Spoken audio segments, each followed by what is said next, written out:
Sejam bem-vindos, Goblins! Eu sou o Rafalitz e mais uma vez comandando essa mesa. Comigo aqui estão Pong, Philastin Hurra. Que? Quem entendeu, entendeu, irmão. Meu Deus, Vivi Oi, gente. e Merrico. E aí, qual é? Vambora. Bora. É isso. Só começa.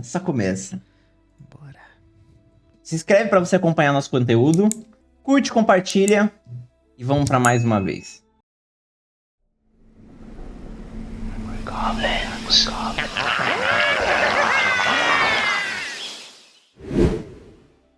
2 anos de um combate que se arrasta sem uma perspectiva de vitória. 2 anos de batalhas contínuas onde o melhor resultado é só mais um pouquinho de tempo. E no meio dessa angústia de não saber qual será o próximo dia, a gente está na cidade de Mallias, uma das últimas cidades fundadas no território de Aegis. No passado, antes da Grande Guerra, nesse mesmo lugar existia uma cidade com uma tecnologia avançada. No centro da cidade tinha uma grande torre do relógio feita de pedra rústica, toda entalhada com símbolos e runas. Uma fonte linda que demonstrava a imponência de seus construtores. A tecnologia arcana empregada na fonte fazia com que as águas corriam ao contrário, subindo nível por nível até chegar ao topo da torre, onde elas entravam pela estrutura e retornavam ao tanque principal da fonte. Hoje, no entanto, a maioria das construções já em ruínas foram reaproveitadas para fins mais mundanos do dia a dia. A torre, antes gigantesca, hoje possui só os 4 primeiros andares. Os escombros que se estendem pela cidade deixam o relógio ainda intacto no final da muralha, parado a 7h45. Somente a parte de fora do relógio. No horizonte da cidade, é possível ver a tempestade púrpura. Outras cidades mais próximas da pirâmide, que já caíram, muito tempo se tornaram os seus habitantes se tornaram corrompidos. E que hoje fazem parte do exército da besta. Os ataques à cidade são contínuos. A proximidade da tempestade geralmente leva os cidadãos a fugir das cidades, de suas casas, e procurar abrigo na capital de Aegis Muri. Mas não o povo de Mallias. O povo de Mallias sempre foi um povo unido, desde a sua fundação. Quando os exércitos começaram a se formar e os soldados de Mallias foram alocados para ficar e defender a cidade, seus familiares e amigos se recusaram a sair, e os amigos dos amigos e assim por diante. A cidade inteira resolveu que ou eles ganhavam a guerra juntos, ou eles morriam todos juntos. E é nesse cenário que logo depois de um ataque recente, a gente encontra os soldados enterrando os corpos dos inimigos para que eles não retornem. Ou pelo menos quando eles retornarem não criar um problema maior. E aqui a gente encontra Elias, que passa pelos seus soldados dando algumas ordens, dizendo, chamando a atenção de alguns para que eles façam as coisas direito, etc.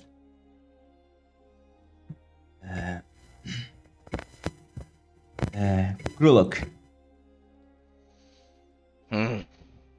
eu vou precisar da sua ajuda assim que você terminar. E eu convido o nosso amigo a descrever o seu personagem. O Krulok tava terminando de dar algumas pasadas pra a terra que ainda tava fofa terminar de cimentar, ficar dura. Ele só dá um resmungão quando chamam o nome dele e olha pro lado. O rosto que olha pro lado é o de um senhor, eu diria. Se fosse idade humana, ele teria uns seus 63, 60 anos. Cabelos passando os ombros, brancos. Pele esverdeada. Apenas uma presa saindo, protuberante da boca. O Krulok é um orc, ou algo que misture sangue de orc. Sem camisa, muitas cicatrizes pelo corpo inteiro, uma calça de couro com uma pequena fita de couro amarrada no lugar que seria o cinto, e botas firmes, talvez a coisa, o equipamento que ele mais preze. Ele termina de bater, olha pro Elias, só acena com a cabeça, e assim que ele terminar, ele vai fazer o que foi pedido. Termina de fazer. Logo depois ele diz que precisava da sua ajuda. E ele pede pra você fazer uma ronda, ver quem já terminou, etc. E conforme o pessoal for terminando, pra juntar o pessoal em frente à parte elevada da muralha, que ele ia precisar fazer um anúncio. E ele queria essa ajuda pra... Enquanto ele vai pra um lado, ele pede pra você ir pro outro. Tá. Ele segue fazendo as coisas, ele vai juntando o pessoal. E logo depois ele se prostra no lugar onde ele tinha pedido pra você juntar o pessoal. Ele pede que você fique perto, você fique próximo. Considerando que o pessoal te respeita e tem uma grande admiração por você. Escuta muito as ordens que você dá. Quase tanto quanto eles escutam as ordens dele. Mesmo vocês não tendo uma estrutura hierárquica muito bem definida. É quase que como vocês dois são os grandes líderes dos soldados ali em Malhas. Assim que ele junta todo mundo, ele faz um anúncio breve, de uma forma não muito acalorada, ele quase não passa ordens, ele tá descrevendo o que tá acontecendo. Ele diz que eles receberam algumas ordens para que Malhas mandasse reforços pro forte Fendali, que é você já conhece, você sabe, é um lugar que está sendo defendido próximo de Malhas, mas é um lugar que já está dentro do território da Tempestade Púrpura. Então, você vira e mexe, inclusive, acaba indo entregar mantimentos e soldados e trazer feridos para Malhas. Mas é um lugar que está dentro da zona de conflito completa. E ele diz para os soldados, ele pega uma lista de pessoas que ele marcou como sendo as pessoas que vão ser transferidas na próxima manhã. Ele meio que fala, tipo, olha, me desculpe, mas a gente pegou as pessoas que não têm filhos e etc. Alguns jovens. E ele vai mandar essas pessoas pra Malhas. Pra Malhas não, pra Forte Fendali. E ele diz que Malhas vai perder um pouco da sua defesa. E é por isso que ele tá mandando pessoas... Ele escolheu as pessoas pra tanto deixar pessoas fortes suficientes pra defender Malhas, mas conseguir mandar um pessoal pra defender o Forte Fendali também. e ele pede a sua ajuda nessa organização. Ele pede que você fique, porque você é uma das pessoas fortes e capaz de defender malhas enquanto tiver esse número diminuído de pessoas.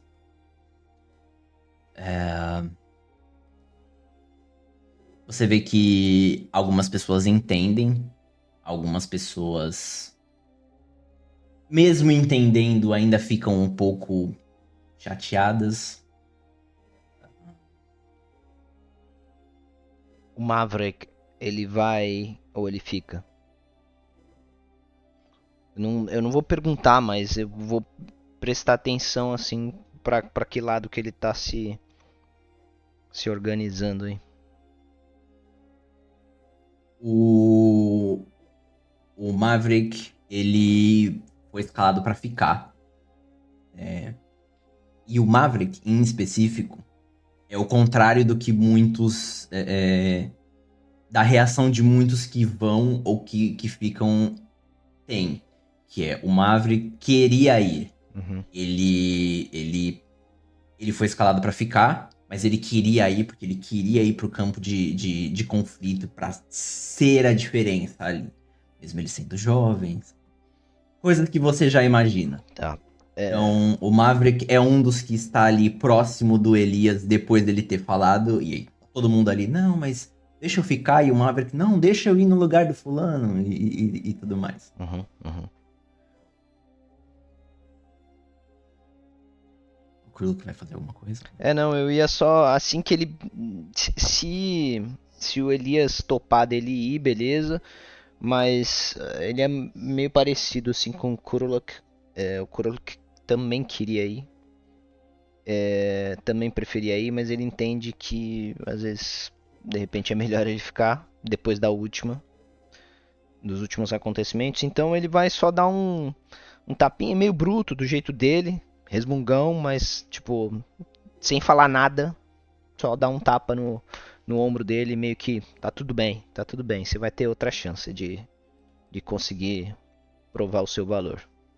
Mas não vai falar nada. O Maverick olha pra você, tipo, cara, não é justo. Não é justo.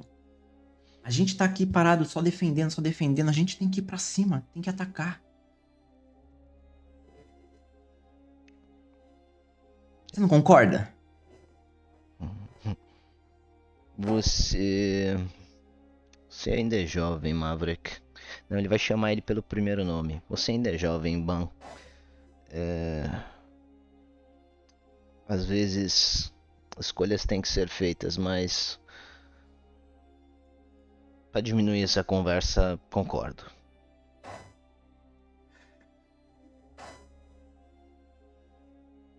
E meio que já vai saindo assim de lado.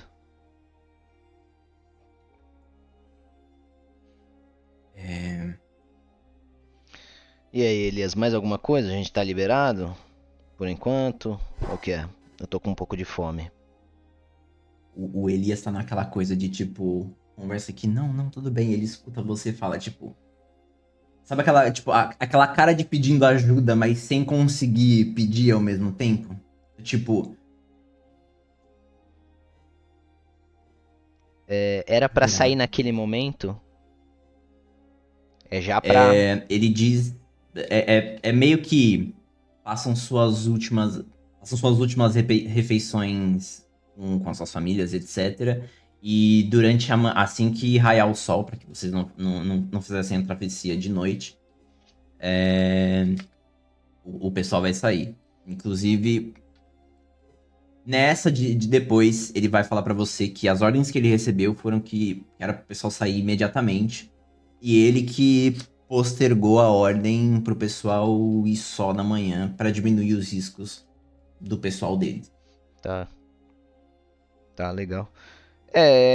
O Krulok vai dar uma chamada em geral pro pessoal não dispersar. Ele dá um assovio alto. Então é isso, seus bundões. Vocês ouviram? Façam suas malas, façam as suas despedidas. Quem tiver atrasado ao raiar do sol, eu vou pessoalmente acordar com beijinhos. E meio que já vai se retirando assim, indo pro Hirohito? Hirohito, né? Aí ele dá Vou um pedir só uma tapinha assim coisinha. no peito do Ban. Bora. Eu vou pedir só uma coisa. É. Pede. Você acha? Hum. Presença, né? Eu Pra dar uma acalmada na multidão? Eu acho que É uma seria, certa eu acho que seria a presença? presença. Presença. Eu- Me faz aí um teste, só pra gente Um ver testezinho, né? o quanto você acalma a multidão. Tá, eu vou querer Sem usar pressão. um pouquinho aqui da minha roupa pra usar Usar. de repente o meu. Lembrando que cada um de vocês começa com 2 de Hope. E eu começo com 1 de Fear para cada um dos personagens da mesa. Então eu tenho 3 de Fear. E eu vou usar a minha experiência em veterano de guerra Uhum. pra dar uma chamada sendo uma ordem, mas ao mesmo tempo tentando ser descontraído. Fazendo a rolagenzinha aqui e foi, 8 com onde que tá? Desculpa, gente, é novo pra mim isso. Com medo. Ele fica do ladinho. 8 com medo. Aí. Seguinte, eu não vou anotar esse medo. Hum, E eu também não vou dizer as consequências dele. Tá bom, tá bom, tá bom, tá bom. Tranquilo, tranquilo. Tranquilo. Tranquilo. Coisa normal. Tá bom? Foi no Sejam bem-vindos. Eu já tava tomando no cu, agora só continuei, então tá tranquilo. Vambora.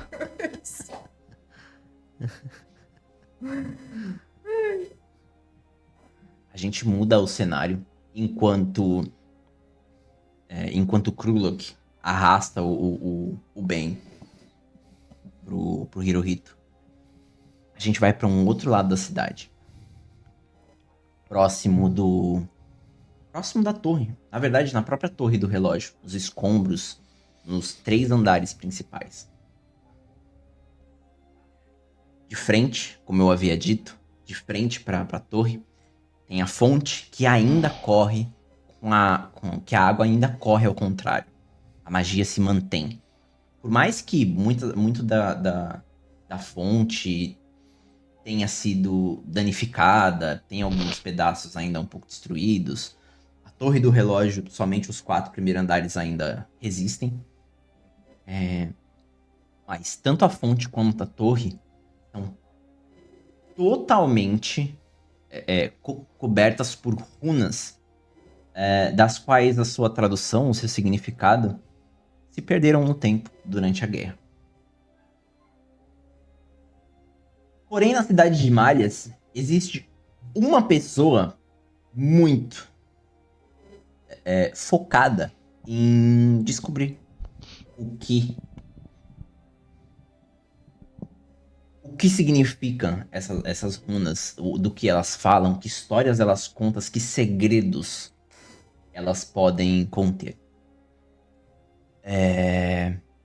E eu peço para que essa estudiosa escreva enquanto está na torre, mais uma vez, tentando entender os significados dos símbolos. Vamos lá. Eu tava olhando a parte de baixo da fonte e tentando passar a mão, assim, entender. Ela se chama Giraúna, ou eles, e é um pássaro preto, totalmente preto, com olhos vermelhos. Quem não conhece vai achar super estranho, mas só que ela já mora há um tempo na comunidade.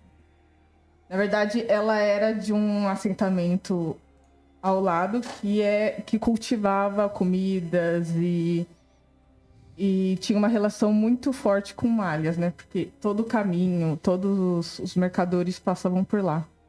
Ela é de uma comunidade dos pássaros que, com esse vai e volta de mercadorias, ele tinha alguns que faziam escambo e traziam relíquias e a gente estudava. Infelizmente, o assentamento ele sofreu alguns ataques e a Gira ficou sozinha. Então por isso que ela agora tá em Maria tentando ajudar o pessoal.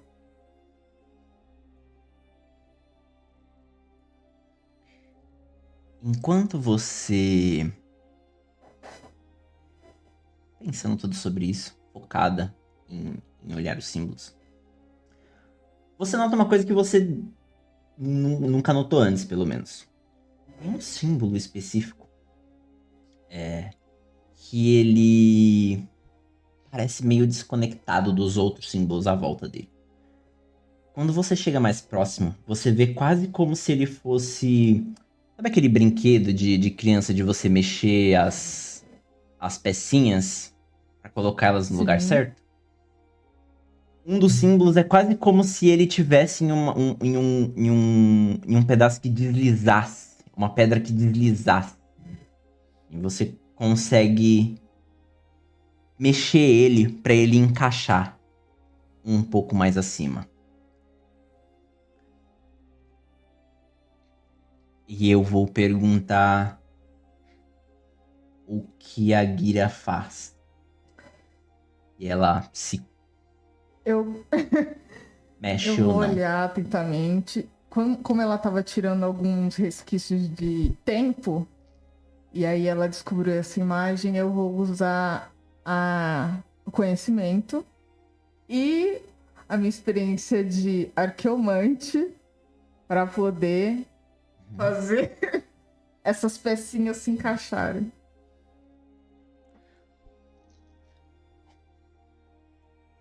Você acha...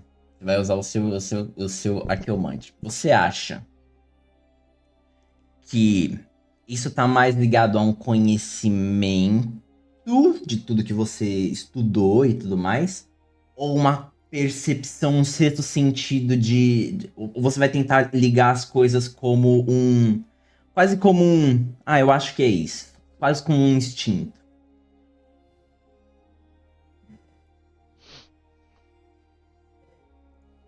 Eu vou pelo conhecimento, que é uma coisa que me dá mais segurança. Então faz aí uma rolagem de conhecimento. Gasta sua esperança pra usar a sua experiência. E me diz o resultado. Peraí.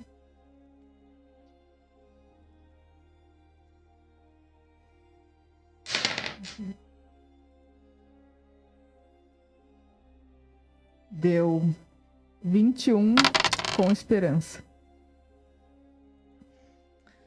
Anota aí sua esperança. Tá bom, 21zinho. Você começa a mexer as pedras e... assim que você põe o dedo e você começa a mexer, elas deslizam junto com o seu dedo. Você mexe uma, duas ou três e elas realmente fazem elas encaixam os símbolos. Assim que você termina de encaixar os símbolos, o símbolo começa a brilhar. Esse brilho se espalha, começa a se espalhar por todas as outras runas da torre. Você vê os 4 andares da torre se iluminando, os pedaços da torre espalhados pela cidade também começam a se iluminar. O que você vê depois disso todos os pedaços da torre começam a retornar. O sol no horizonte se põe, a lua aparece, ela se põe novamente e o sol aparece, todos eles andando, na verdade, eles nasce onde ele deveria se pôr e volta, e isso começa a acelerar de uma forma muito rápida. As pessoas ao seu redor andam de costas. Você se dá conta de que o tempo tá retornando. Tudo acontece em uma questão de milissegundos. Você começa devagar, mas chega a um ponto onde você não consegue mais compreender todas as coisas que acontecem. A torre retorna, os seus pedaços, você vê o que a torre caindo, ela se reconstruindo novamente, coisas acontecendo no horizonte, batalhas,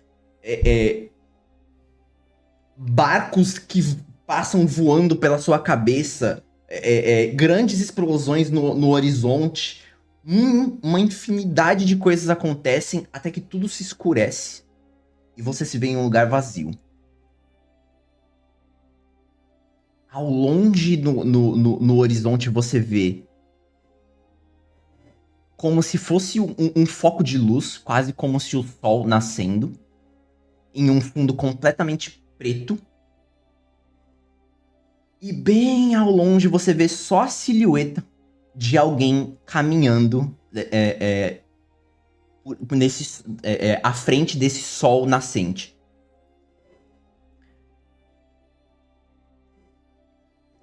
A passos lentos e muito distante.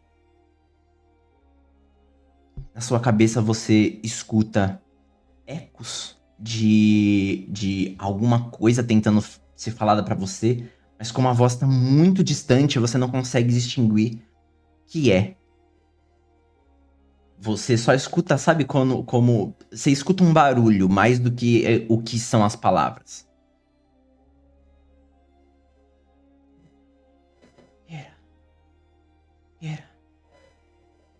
E você acorda novamente com o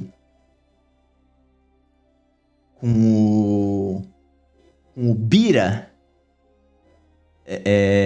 dando 3 toquinhos no seu ombro. Você desperta naquele... Hã? Bira? Tá tudo bem? E quando você desperta... As runas estão no lugar conforme você encaixou, mas... nenhuma mudança aparente no cenário. Tá tudo bem? O Bira... Se não.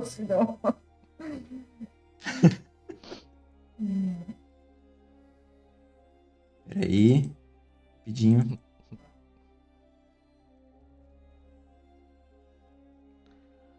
Ai, gente. Desculpe. Volta. O Bira é um senhorzinho já. Careca. Barba. Barba por fazer. Assim, bem cheia e grisalha. Careca só até aqui, sabe? Com o finalzinho a parte de trás da cabeça, com aquelas penugens de cabelo meio pra cima e bagunçado. Tá tudo bem? Tá sim. Eu espero que você não esteja há muito tempo sem comer, porque você costuma fazer isso, né? Fica focada nas suas coisas e esquece de fazer as coisas que seu corpo precisa.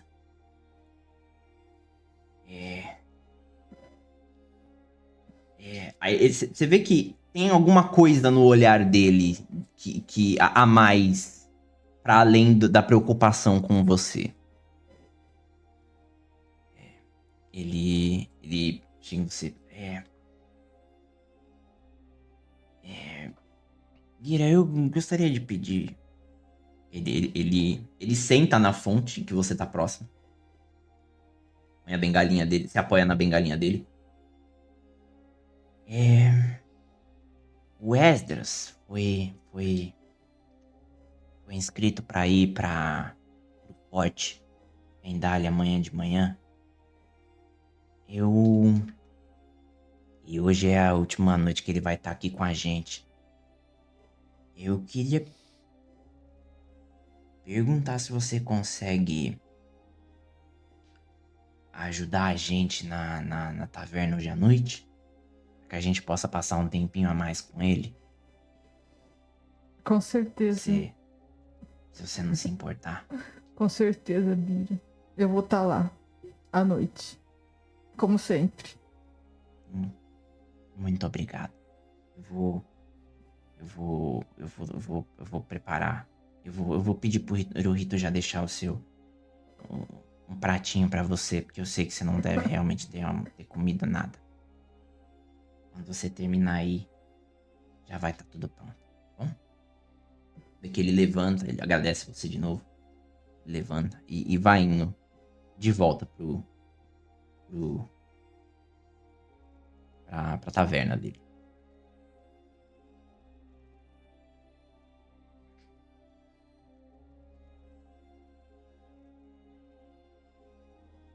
De cima da torre,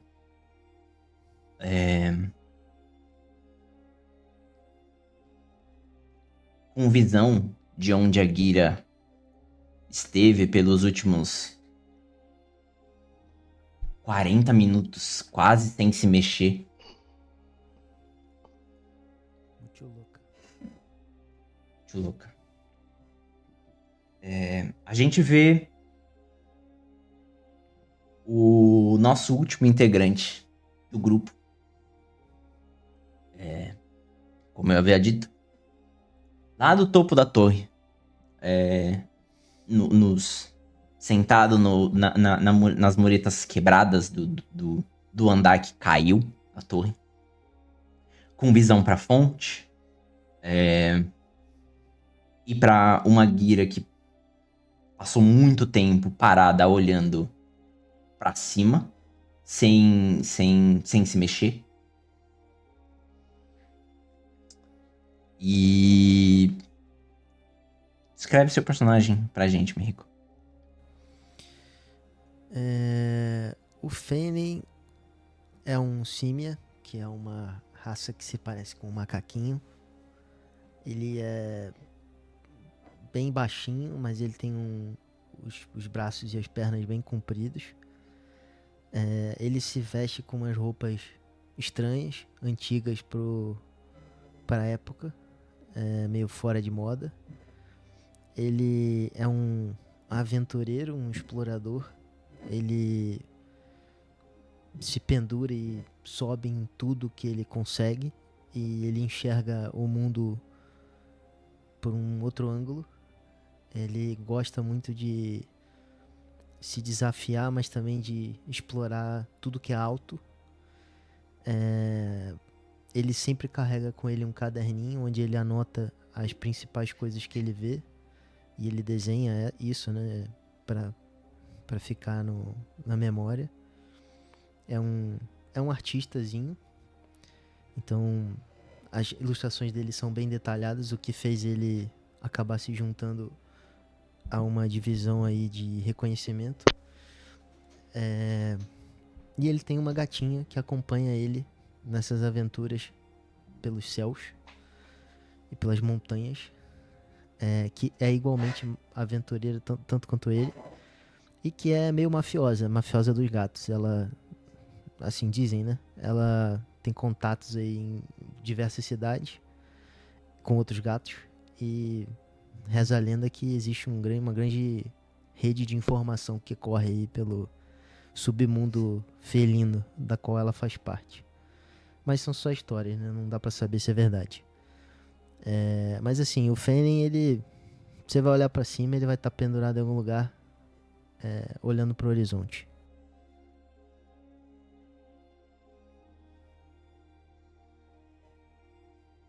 Enquanto você olha pro horizonte,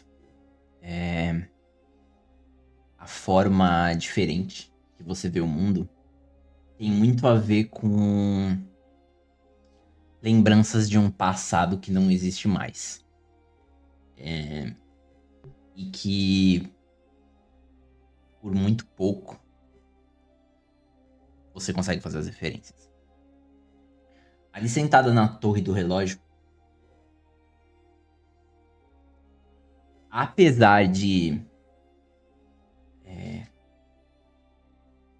nada no cenário ter mudado nos últimos 40 minutos, nenhuma torre brilhou, nenhuma torre se reconstruiu, nem nada. Você tem memórias de quando essa torre era imponente, algo gigantesco sobre a Terra. Você podia ver quilômetros de distância. Quando essa torre era utilizada não só para ver as horas, mas como um meio de entrar nos grandes navios voadores, nos grandes dirigíveis.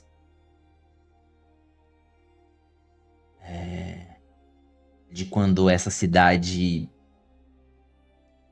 muito iluminada, pessoas andando e ocupadas e festejando 24 horas por dia, era uma cidade que não dormia.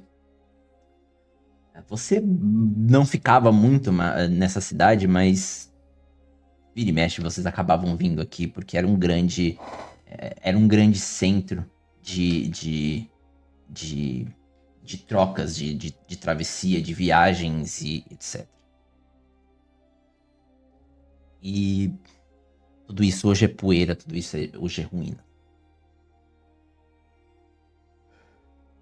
Enquanto você tá ali na sua torre, a gente troca um pouco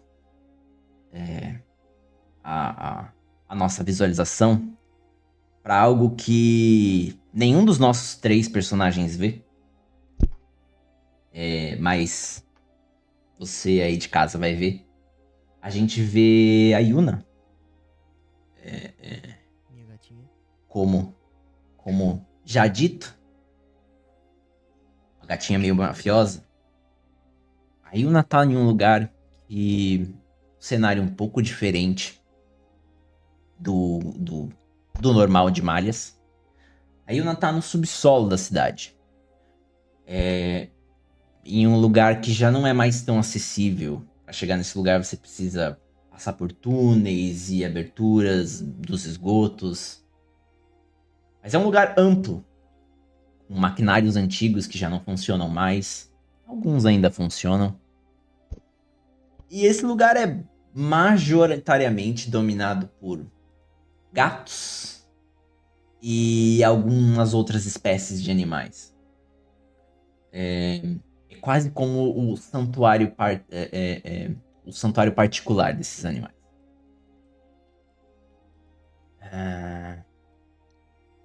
Diferente do que uma máfia de pessoas com objetivos e de forma consciente fariam, esses animais só estão protegendo o território deles. Mas existe uma certa troca de informações, se é que a gente pode chamar desse tipo. E aí o Yuna passa por esses lugares, descobre certas coisas e depois retorna. Depois de uma longa caminhada, ela retorna até a torre, sabendo onde ela vai encontrar o Fenrir. E então nós retornamos para o mesmo momento em que o Fenrir estava lá sentado no seu lugar, divagando sobre memórias do passado.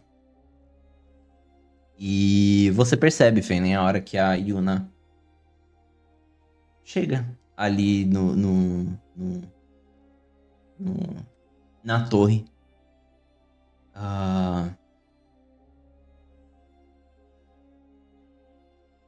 Ela se aconchega a você,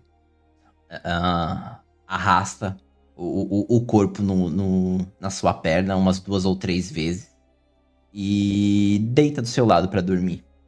E começa a anoitecer.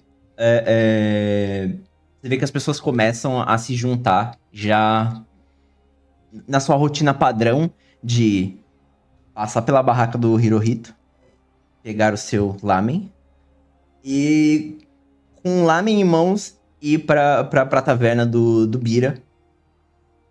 Pra esparecer a noite e passar a aflição e a ansiedade do dia a dia. Lá de baixo, você vê o Hirohito servindo as coisas. E quase como se, sem realmente te ver, mas sabendo que você tá lá, você já vê o Hirohito acenando a mãozinha pra você.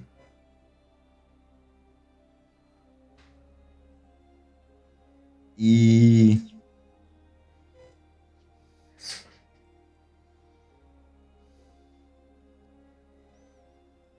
eu gostaria de saber quanto tempo o Fenlen leva antes de descer. Eu não fico lá muito mais tempo, não. Eu desço na hora. Aí você me diz o quão longe eu tô. Não. Você não fica muito tempo, você desce. O Hirohito te cumprimenta. Os olhinhos puxados, cabelo branco, corrido pela face. Meio ocupado, porque ele tá ali fazendo os lamens pra... É quase que a cidade inteira se junta ali pra isso. Ele tem alguns ajudantes e etc. 2 filhos dele ajudando ele. Ele te serve a sua cumbuquinha. E eu gostaria de saber o que os outros 2 estão fazendo e onde vocês estão. Assim que o Fenley chega, eu tô sentado próximo mesmo, já dou um... né? Comendo meu lamenzinho lá em frente ao bar. Eu não entrei na taverna não, tô lá em frente mesmo. Pra já facilitar pro narrador aí, se precisar fazer alguma coisa, você me coloca onde você quiser, velho. Você me coloca onde você quiser, velho. Eu tô aqui pra ser um instrumento... Da narrativa. Isso é um plot device. Você que me diga, não sei o que lá, eu pego e bato. É lá.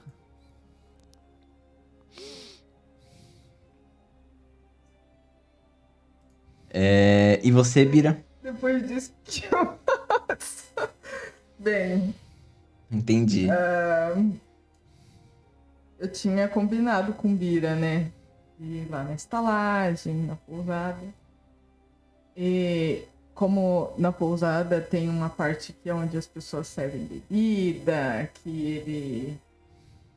a comunidade vai se encontrar, e aí eu tô chegando lá e dou um oizinho pro Bira, assim. E nessa hora todo mundo me conhece, eu já começo a fazer meu palco. E aí eu entro, vou no palquinho, aí eu já abro as asas e é como se fosse o foco em mim. E aí eu começo a cantar uma música de coragem e de irmandade para as pessoas que vão amanhã pra luta, pra guerra que a gente não conhece. Eu só vou dar um toque assim, vamos, Fenley, vamos, está quase começando. Gira está quase começando e blá, já entro também. Gira, Ai, meu Deus. considerando que alguém, em algum momento, rolou uma certa rolagem com medo aí... Ai, Jesus, Não fui eu. Ele não vai apontar dedos. Tá bom. Ele não vai apontar dedos, Não, mas não fui vou, eu. não vou falar. Não vou falar quem foi. Tá. E aí, vai usar? Eu vou pedir pra que você faça uma rolagem. Como o seu intuito tá muito parecido com o dele, eu vou pedir pra você fazer uma rolagem Tá. também. Só que é diferente nesse caso. De presença. Tá. Ela manja o que sabe o que tá fazendo. Essa é a É diferença. a diferença que ela sabe que tá fazendo, né? Exato. Eu vou pedir pra que você faça essa rolagem de presença. Tá. Com o Canto dos Pássaros, minha experiência. Toma.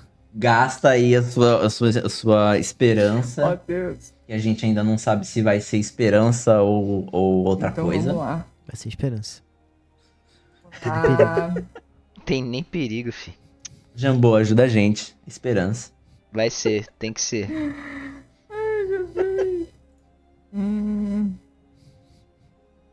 Se não for toda vez que eu for rolar e for usar, vai ser aqui tem coragem! 17 com esperança. Foda-se. Toma, Rafaelite. Nossa, duas rolagens, por favor.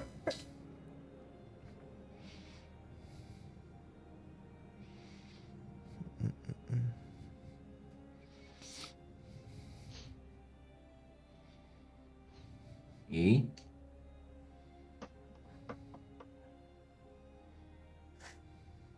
como você tinha tirado 8 com medo, 8 né? com medo.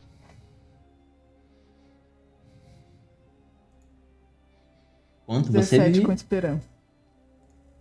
17 ou 7? 17. Vou guardar isso aqui. Bom. Seguimos o jogo. Vocês veem que as pessoas que iam se juntar. Hoje não tá um dia realmente muito cheio na taverna. Muitas pessoas acabaram se recolhendo nas suas casas mesmo pra arrumar as coisas, ficar com sua família, etc. Mas muitas pessoas vieram pra passar esse tempo na taverna, tanto com as suas famílias quanto com seus amigos e etc. Existia um clima de tensão bem maior do que o habitual. Mas quando a Guira começa a cantar, quando a Guira começa a recitar, toda a tensão se volta pra ela e os ânimos se acalmam um pouco. As coisas ficam mais leves, fica mais fácil de entender as necessidades do que acontece. Para fins de seguir com o jogo, eu vou perguntar se vocês têm em mente fazer alguma coisa específica na taverna nessa noite ou não. Chill out, né? Deixar os meninos que vão e as meninas que vão tranquilo. Tranquilo. Não bebe muito, fica na moral, não sei o que, não sei o que lá.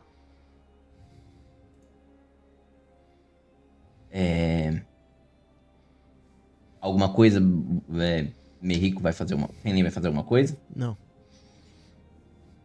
A noite passa sem muitas outras coisas. É mais aquele momento, né? Ao mesmo tempo em que ansiedades estão afloradas, pessoas estão tristes, com medo, outras pessoas estão com coragem, estão decididas a ir, estão decididas a fazer a diferença. Porque defender o forte significa colocar mais uma barreira entre o exército dos corrompidos e a cidade de Malhas. Então, querendo ou não, a defesa do forte diz muito sobre a defesa da cidade de Malhas. Eu queria fazer uma noite passa pergunta, sem- se você me permitir, Rafaelitos. Permito. Quantas cabeças nós temos lá no forte? E quantas cabeças não nós tem- estamos... Tá bom, então quantas cabeças nós temos lá em Fendales... em Fendales não, em Malhas... e dessas cabeças lutantes, quantas a gente tá mandando? Cara, de pessoas, Não, quero saber habitantes de soldado. Quero saber de soldado. Só de soldado? Cabeças É- lutantes. É, Veja bem a lutantes. palavra utilizada. O pessoal de Malhas, as pessoas que lutam em Malhas, ativamente, porque é aquela coisa, Sim, se quando estanca precisar... porrada, muita gente que é civil pega as suas coisas e se defende de alguma forma. Mas assim, soldados mesmo inscritos, vocês têm uma média de 350, 400 soldados. Não é uma força muito grande. E nesse último mandato,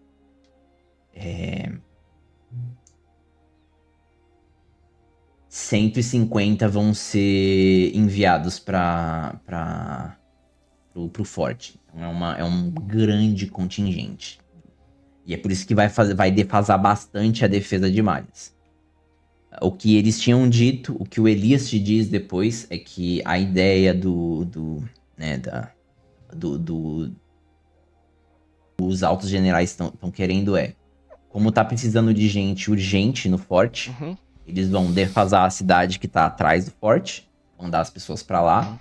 Enquanto isso, eles mandam pessoas do exército até a cidade pra repor a cidade de Malhas é mais fácil do que o exército Sim, mandar de uma repor vez. lá na frente. Sim. Então, a estratégia é essa. Não que ele concorde, não que ele goste, não que, né, mas são as ordens. Certo? Mais alguma pergunta? Nope. A noite se passa. Tem essa coisa do pessoal dando tchau para suas famílias, mas sabendo que é por um motivo e é pra proteção de todo mundo e tudo mais.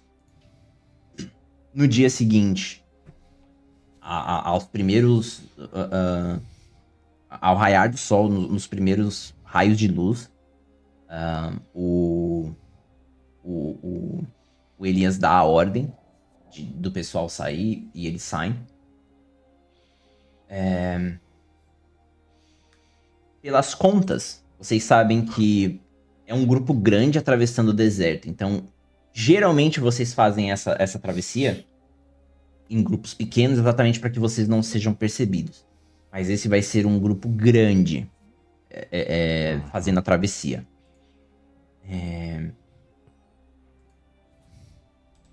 Apesar de ser um grupo grande, 150 soldados, se eles forem descobertos pelas tropas dos corrompidos, eles podem ser esmagados. Mesmo em números, mesmo sendo um grande contingente de pessoas. Então, o que o Elias faz é dividir esse 150 em vários grupos menores. Uhum. E eles vão andar separados. Eles vão fazer a travessia em grupos menores. Chegar em momentos diferentes lá. Mas cada um tomar um caminho. Não vai distanciar tanto assim. Mas ao mesmo tempo, se um grupo for atacado, o outro tem chance de correr, etc. Porque ele sabe que não vai ter muito que... Não tem como lutar. 150 pessoas não conseguem lutar contra uma horda de corrompidos no meio do... Sem estrutura, sem meio de defesa. Ele estima que a travessia de todo o grupo vai levar os seus 4 ou 5 dias de caminhada até o forte, onde vocês vão começar a receber informações, mensagens de que tudo correu bem ou não.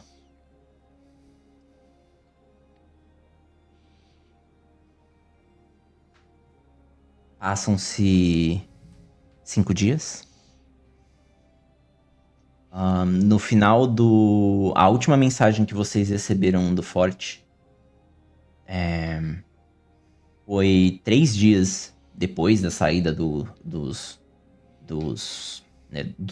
grupos, avisando que os grupos... Eles mandaram uma mensagem avisando que os grupos tinham saído. Alguns dias depois retornou a mensagem de que eles estavam esperando e iriam observar no horizonte pelos grupos para tentar, quando eles estivessem chegando, ajudar. Essa foi a última mensagem que vocês receberam do forte, 3 dias depois da saída do grupo. 5 dias se passam. 7 dias se passam. 8 dias se passam. 10 dias se passam e vocês não têm nenhuma informação nenhuma mensagem do forte. Outras mensagens são enviadas pro forte, né, pelo tempo. Vocês costumam manter uma conversação pelo menos a cada 2 dias pra saber se tá tudo bem, pra saber o status de como estão as coisas. E desde esse terceiro dia, nenhuma nova mensagem chegou do forte. Os nervos começam começam não, já estão aflorados há um bom tempo. A partir Os familiares do da cidade que sétimo mandaram... dia, Validos, é mandar mensaginha assim, ó. Já tô tomando que o forte caiu. Então, ó, Elias, faz alguma coisa, já manda mensagem lá pra trás.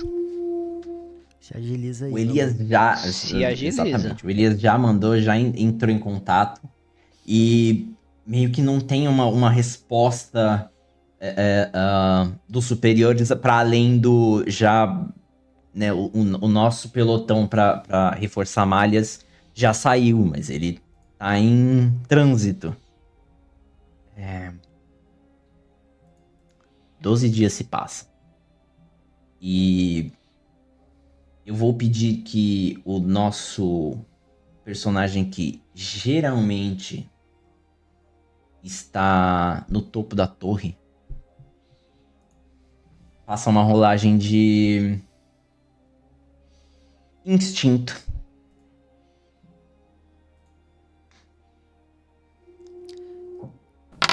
10. Com medo.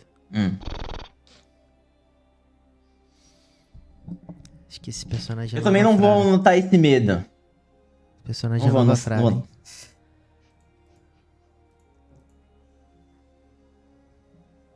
Você em cima da torre, Fenlin, costuma passar lá uma boa parte do dia.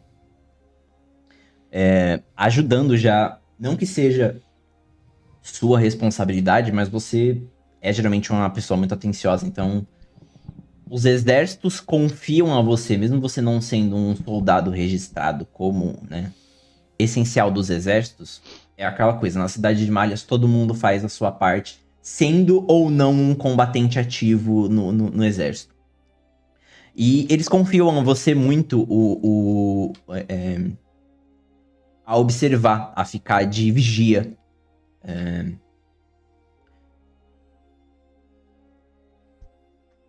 Enquanto você estava olhando para um dos lados, você escuta antes de ver. Porque enquanto você estava observando um lado, que é geralmente o lado de onde mais vem ataques contra a cidade de Malhas, do outro lado, de onde é a direção do forte, você escuta. Você gira automaticamente pelo barulho e você vê no céu quase como uma chuva de, sabe, fogos de artifício, uma chuva de prata caindo. Quando você vira, você vê essa chuva de prata caindo de algum lugar entre próximo já da cidade de Malhas, mas você não tem ideia de onde, você só vê esses fogos caindo. Você vê que a comoção...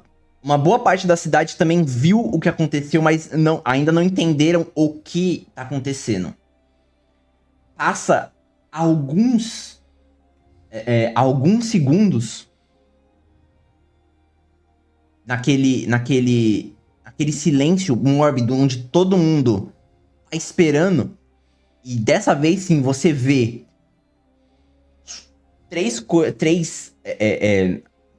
você vê o caminho dos fogos subindo, estourando novamente. Você consegue bater de onde eles vieram. Eles vêm, como já tinha dito,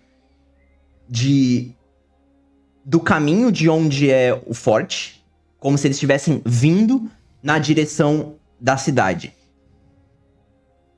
Os fogos nas cores verde, azul e branco, que são as cores de Aegis, e estão vindo da direção do forte.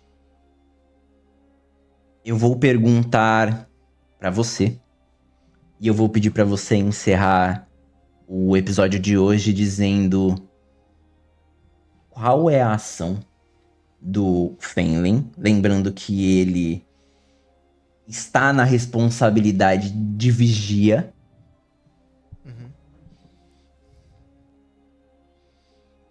Quais são as ordens? A torre tem um sino gigante? Quer dizer, gigante não, mas você tem o seu alarme.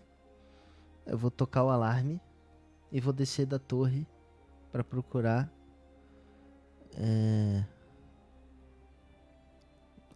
os meus amigos, a força pra poder se locomover e se preparar. Claramente deu merda. E é com deu merda que a gente vê você semana que vem. Até lá.